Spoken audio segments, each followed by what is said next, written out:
Assalamualaikum warahmatullahi wabarakatuh. Apa kabar anak-anak semuanya? Mudah-mudahan anak-anak di hari ini sehat walafiat dan selalu lindungi.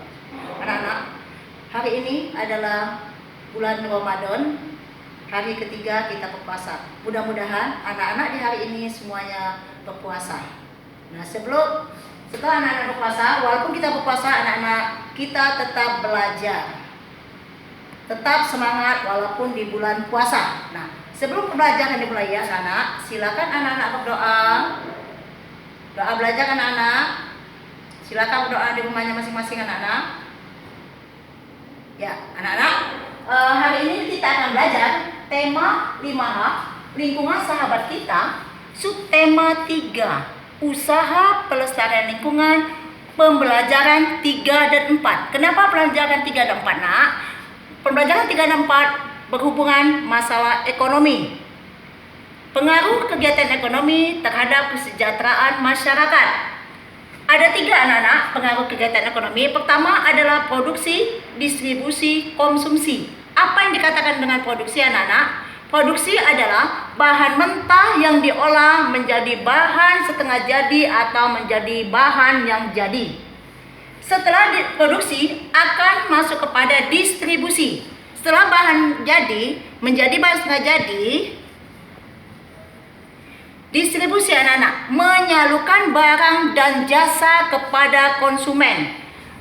Menyalurkan barang dan jasa kepada konsumen akan menjadi konsumsi. Konsumsi adalah pengguna barangnya.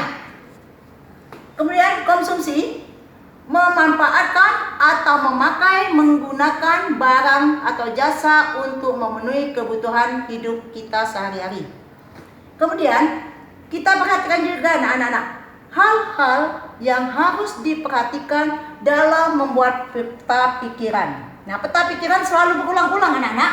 Ada tentang fiksi dan non fiksi. Nah, peta fiksi dan non fiksi ini harus ada peta pikirannya. Nah, pertama harus kita perhatikan apa anak-anak? Setelah kita membaca cerita fiksi atau non fiksi, kita harus memperhatikan untuk membuat sebuah peta pikiran.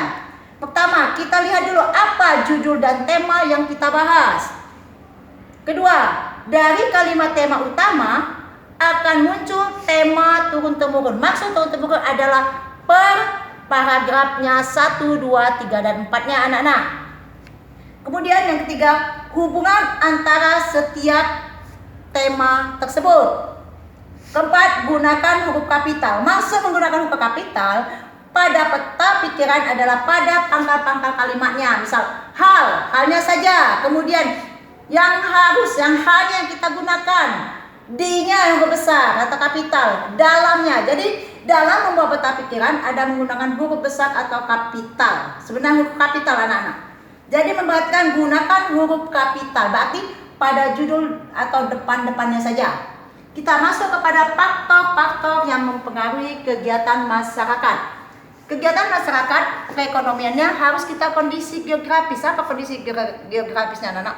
Pada kondisi daerah masing-masing. Maksudnya, misalnya di daerah perkotaan, banyaknya mungkin perdagangan dan kepegawaian. Kalau di daerah pegunungan, perkebunan. Dari daerah datangan rendahnya, mungkin pertanian, persawahan. Di pantai, berarti nelayan. Nah, pembuatan garam. Jadi adanya perbedaan di antara kondisi geografis daerahnya masing-masing. Penyebaran sumber daya alam. Maksud penyebaran sumber daya alam adalah sumber daya alam apa yang ada di wilayahnya masing-masing. Seperti di Palembang, sumber daya alamnya apa anak-anak? Mungkin kita ini adanya minyak bumi, Pertamina.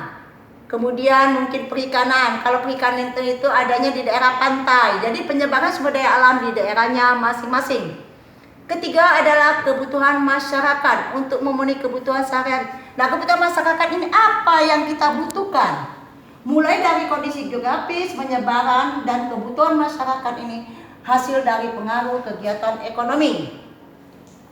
Kemudian contoh cara menghargai pekerjaan orang lain. Sikap menghargai pekerjaan orang lain. Bagaimana caranya, nak?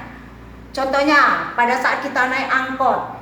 Setelah kita naik, pada saat kita turun, kita harus membayar ongkos angkutan umum. Apakah kita tidak membayar? Kita harus membayar angkutan umum. Kemudian Kemudian sikapnya juga membayar upah pegawai yang tepat waktu.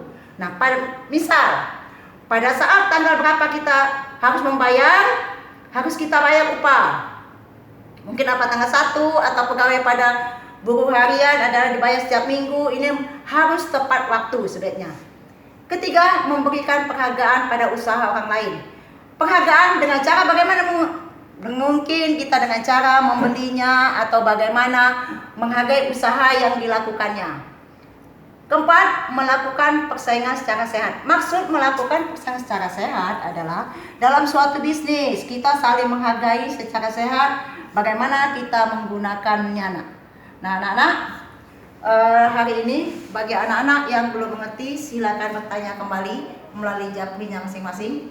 Ibu tutup dengan Nasrul minallah wa fatun qorib. Wassalamualaikum warahmatullahi wabarakatuh.